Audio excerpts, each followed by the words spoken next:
Hey everyone! Today, we're going to show you how to save your dying plants in just 24 hours. That's right, you heard me. We're going to take those sad, droopy plants of yours and turn them back into the green, vibrant beauties they were meant to be. Listen, we've all been there. You forget to water your plant for a few days, or maybe you accidentally give it a little too much love. We've all been there, right?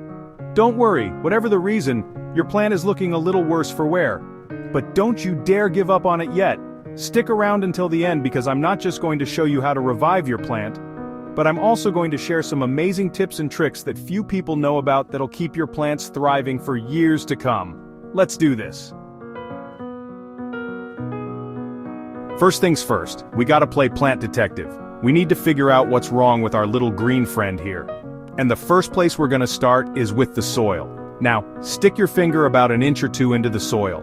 Does it feel dry as a bone, soaked like a sponge, or somewhere in between? Knowing your soil moisture is key, people. If it's bone dry, your plant is thirsty and needs a good drink ASAP. If it's soggy, well, you might be overdoing it with the H2O. We want that sweet spot slightly moist but not drowning. Alright, now that we've got the soil situation figured out, let's talk about light. Just like us, plants need their daily dose of sunshine to thrive. But here's the thing, not all plants are created equal. Some plants are like sunbathers, they can't get enough of those golden rays. Others, well, they prefer to chill in the shade. So, you gotta know your plant's personality.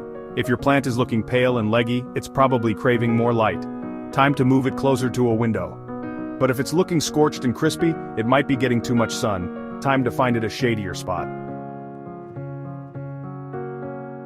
Okay, time to channel your inner Edward Scissorhands, but with plants. Don't worry, this isn't as scary as it sounds. We're just gonna give our plant a little haircut, removing any dead or yellowing leaves. Think of it as a spa day for your plant. Those dead leaves? They're not doing your plant any favors, they're just sucking up energy that could be used for new growth. So snip, snip, snip those bad boys off. And while you're at it, don't be afraid to trim back any leggy stems. This will encourage your plant to bush out and grow nice and full.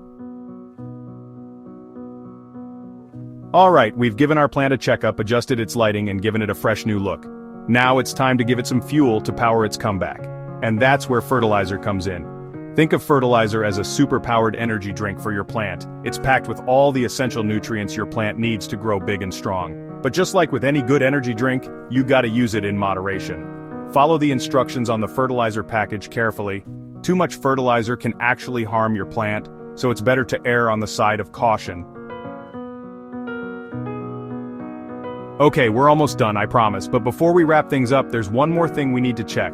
Is your plant root-bound? How can you tell? Well, if you see roots circling around and around the inside of the pot or even poking out of the drainage holes, that's a telltale sign. It's like your plant is wearing a pair of shoes that are way too small.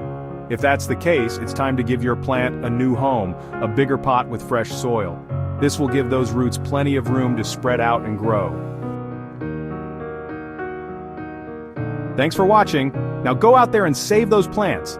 And don't forget to like, comment, and subscribe for more awesome tips. And as promised, here are some extra tips and tricks to keep your plants thriving. Mist them regularly, rotate them for even growth, and talk to them. They love that. Remember, being a plant parent is all about patience, observation, and a little bit of love. Keep at it, and you'll have the greenest thumbs in town.